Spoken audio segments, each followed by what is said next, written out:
Lectura del libro del Deuteronomio. Moisés habló al pueblo y le dijo: averigua en la antigüedad, en los tiempos pasados, remontándote al día en que Dios creó al hombre sobre la tierra y recorriendo el mundo de un extremo a otro, si ha sucedido algo tan grande o se ha oído algo semejante. ¿Ha oído algún pueblo a Dios hablando desde el fuego como tú lo oíste sin morir?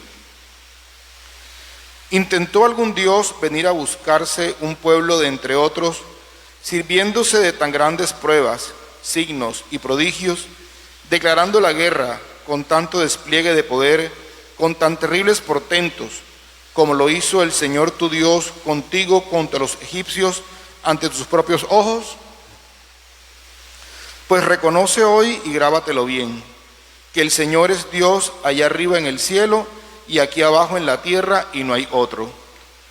Guarda sus mandamientos y sus preceptos, como hoy te los doy, así te irá bien a ti y a las generaciones que vengan después de ti, y tendrás larga vida en la tierra que el Señor tu Dios te va a dar para siempre. Palabra de Dios. Dichoso el pueblo que conoce al verdadero Dios. La palabra del Señor es sincera y todas sus acciones son leales. Él ama la justicia y el derecho, y su misericordia llena la tierra.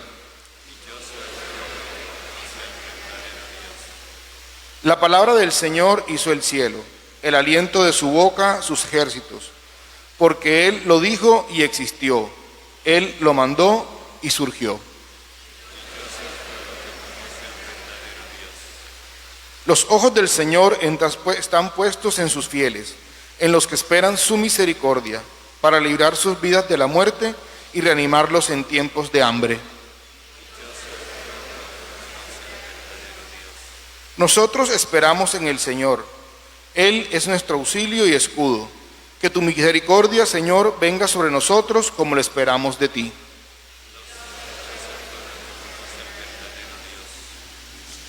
Lectura de la carta del apóstol San Pablo a los romanos. Hermanos, todos los que se dejan llevar por el Espíritu de Dios son hijos de Dios. Y ustedes no recibieron un espíritu de esclavos para volver a caer en el temor, sino el espíritu de hijos adoptivos, que nos hace llamar a Dios Abba, es decir, Padre. El Espíritu en persona les asegura a nuestro espíritu que ya somos hijos de Dios, hijos y por consiguiente herederos. Somos herederos de Dios y coherederos de Cristo, pues al compartir los sufrimientos de Cristo esperamos compartir también su gloria. Palabra de Dios.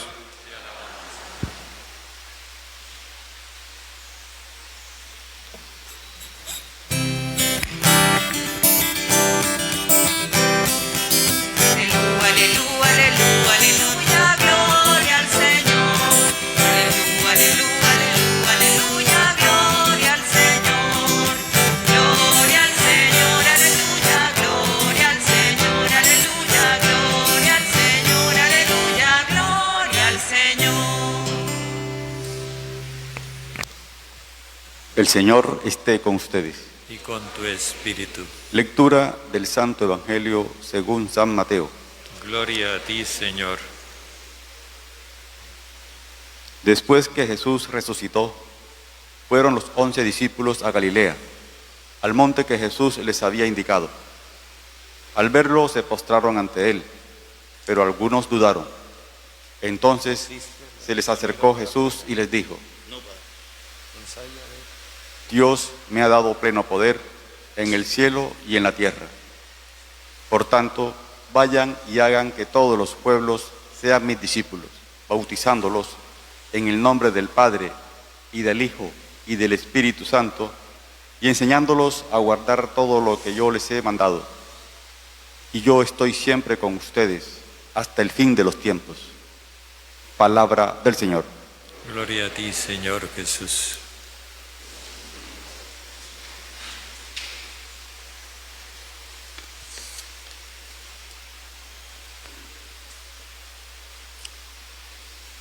La palabra misterio la usamos nosotros generalmente en el sentido de algo enigmático, algo difícil de comprender.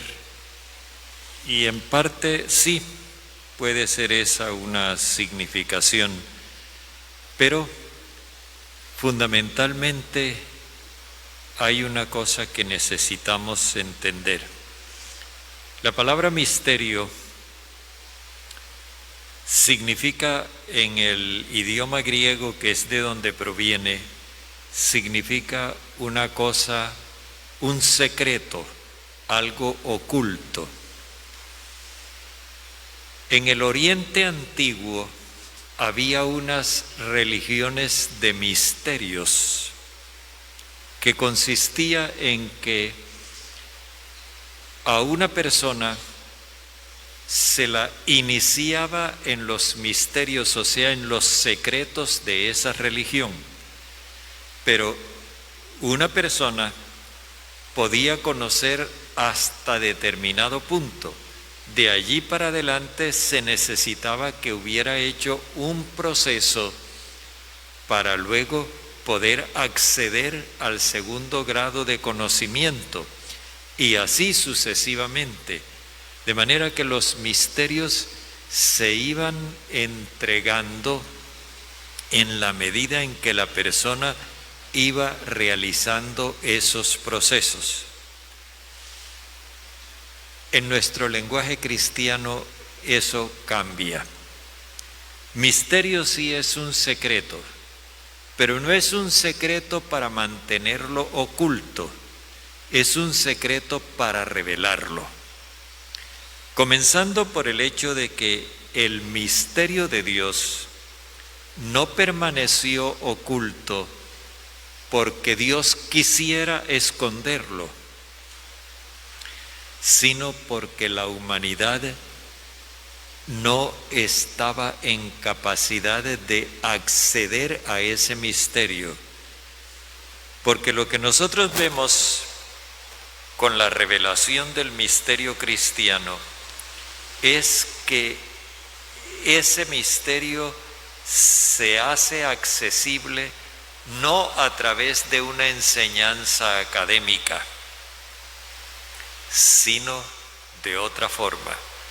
Si nosotros nos fijamos, cuando Dios quiso revelarnos su misterio, no nos sentó en un banco y se paró frente a un tablero a explicarnos las cosas. ¿Qué fue lo que hizo Dios para revelársenos? Se fue valiendo de lo humano. En los tiempos antiguos escogió a Abraham y fue caminando al lado de Abraham hasta cuando los descendientes de Abraham entendieran las cosas. Pero hubo una cuestión en la que no pudieron, y es cuando Dios quiso revelar que Él era Dios para todos los pueblos. Ellos se encerraron en su nacionalismo y no pudieron, porque todos los pueblos de entonces eran nacionalistas. Todas las mentalidades entonces eran cerradas. Era una incapacidad de toda la humanidad. Entonces Dios, en su sabia providencia, tenía previsto que en determinado momento se nos iba a manifestar, revelándonos ese secreto con rostro humano. Y no se manifestó de una manera deslumbrante, de una forma apabullante, no. Nosotros lo celebramos todos los años en Navidad. Se nos celebró se nos manifestó a través de un niño que no es un símbolo de poder, pobre que no es un símbolo de riqueza, y completamente al margen de la sociedad, que no es lo mismo que famoso. Se nos manifestó en la condición humana pura y simple, con rostro humano, en la persona de Jesús. Y luego Jesús va caminando con nosotros y nos va mostrando que el designio de Dios es toda la humanidad, no un solo pueblo, todos los pueblos de la tierra. Y en ese empeño Jesús choca con el nacionalismo de su propio pueblo y con la incomprensión de los otros. Pero Él mantiene el testimonio de Dios. Ese testimonio del misterio de Dios es el que se nos ha confiado a nosotros.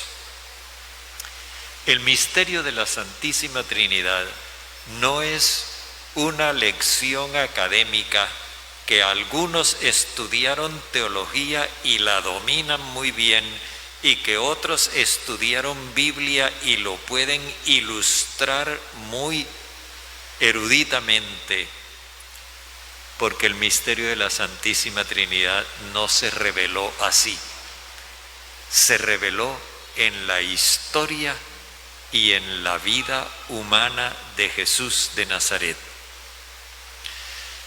Esto mismo nos lleva a entender el Evangelio que ahora escuchamos. Cuando el texto del Evangelio nos dice: vayan y hagan de todos los pueblos discípulos míos, bautizándolos en el nombre del Padre y del Hijo y del Espíritu Santo. Fijémonos en esto. Hay un nombre, el nombre del Padre y del Hijo y del Espíritu Santo. Y hay tres nombres: Padre, Hijo y Espíritu Santo. Un nombre y tres nombres. Es decir, una misma realidad presentada en tres nombres personales. Pero esto no se nos dijo en una clase de teología, esto lo fuimos viendo en la historia. Primero Jesús nos reveló al Padre y luego el Padre nos hizo ver que ese era su Hijo y luego los dos nos dieron el Espíritu Santo para que nosotros pudiéramos ser hijos del Padre y al mismo tiempo hermanos del Hijo. Cuando se nos dice bautícenlos en el nombre, nosotros pensamos enseguida en el rito y nos vamos al chorrito de agua en la cabeza. Pero recordemos que el verbo bautizar significa sumergir. Y lo que nos está diciendo Jesús es: sumérjanlos en la realidad del Padre y del Hijo y del Espíritu Santo. Lo que esto significa es algo muy grande, porque nuestra misión tiene relación con el misterio de la Santísima Trinidad.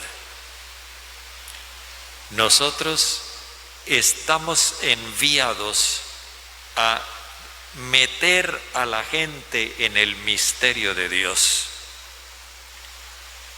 pero paso a paso, como lo hizo Jesús con nosotros, mostrándoles al Hijo, dándoles testimonio del Hijo, y por medio del Hijo mostrándoles al Padre, y por medio del Padre y del Hijo llevarlos a la experiencia del amor inmenso de Dios, que es el Espíritu Santo.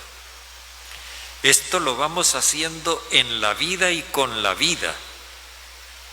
No lo vamos enseñando de manera teórica, sino con nuestra propia existencia, con nuestro testimonio. Y es así como nosotros mostramos nuestro conocimiento del misterio de Dios y al mismo tiempo como introducimos a los demás en ese misterio. La fe en la Santísima Trinidad no es simplemente un dogma, es muchísimo más que eso. No es una doctrina, es una vida. Y es la vida de quien ha conocido a Jesús y por medio de Jesús conoció al Padre, y en ese conocimiento del Padre recibió el don del Espíritu Santo para vivir el amor de Dios. Por eso es imposible vivir el misterio de la Santísima Trinidad sin ser misionero. Y nuestra misión tiene dos direcciones. En lo que se refiere a los creyentes, a los que reciben la fe, introducirlos, sumergirlos en ese mundo de Dios. En lo que se refiere a los demás, a los de fuera, mostrarles con nuestras comunidades cómo es el proyecto de Dios. Fijémonos una cosa, nosotros decimos 3 personas distintas y un solo Dios verdadero. Allí está, por un lado, la diversidad y por el otro, la unidad. Es necesario que se vea en nuestras familias, en nuestras comunidades, en nuestras parroquias, que nosotros no tenemos ningún problema en conjugar la diversidad con la unidad, que sabemos aceptar que las mujeres sean distintas de los hombres y eso no nos crea problema de entendimiento, que sabemos aceptar que haya personas que piensan de una manera y otras que piensan de la otra y eso no nos crea problemas de relación. Es ahí donde nosotros mostramos que creemos en la Santísima Trinidad. Cuando Jesús dice, todo lo que el Espíritu les vaya comunicando, Él lo habrá recibido del Padre, porque todo lo que el Padre tiene es mío, y lo mío es del Padre. Está hablándonos de una comunidad en la cual se comparte la vida, la riqueza, el ser. Y eso lo tenemos que mostrar los cristianos si queremos convencer de que creemos en el misterio de la Santísima Trinidad. Esta realidad, podemos decirlo, moldea nuestra vida como iglesia y también moldea nuestra vida como sociedad. Los que creemos en el misterio de la Santísima Trinidad no tenemos cualquier proyecto social. Tenemos una propuesta propia que se llama el reino de Dios. Y por eso, un cristiano que cree en la Santísima Trinidad no puede tener cualquier opción política. En su condición de pensador cristiano, el creyente en el misterio de la Santísima Trinidad propone una visión de sociedad coherente con este misterio, donde todos somos iguales y todos estamos unidos, aun cuando seamos diversos. Un cristiano que cree en el misterio de la Santísima Trinidad no vive de cualquier modo su producción económica. Tiene muy claro eso que dice Jesús, todo lo que tiene el Padre es mío y lo mío del Padre, y el Espíritu recibe de lo mío y les da a ustedes.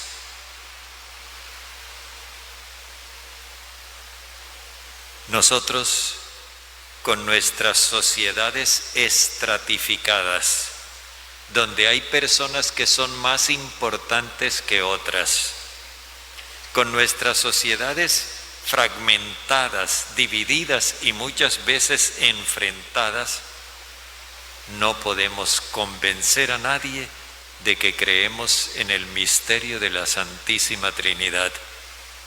Creer en el misterio de la Santísima Trinidad nos exige, en primer lugar, dar testimonio de una concepción de convivencia social que sea coherente con este misterio. Si eso es así, nosotros estaremos revelando el más profundo secreto de Dios. Si no, lo estamos aplazando. Hagamos nuestra profesión de fe. Creo en Dios, Padre Todopoderoso, Creador del cielo y de la tierra. Creo en Jesucristo, su único Hijo, nuestro Señor, que fue concebido por obra y gracia del Espíritu Santo. Nació de Santa María Virgen, padeció bajo el poder de Poncio Pilato, fue crucificado, muerto y sepultado, descendió a los infiernos, al tercer día resucitó de entre los muertos, subió a los cielos y está sentado a la derecha de Dios, Padre Todopoderoso. Desde allí ha de venir a juzgar a vivos y muertos. Creo en el Espíritu Santo, en la Santa Iglesia Católica, en la comunión de los santos, el perdón de los pecados, la resurrección de la carne y la vida eterna. Amén.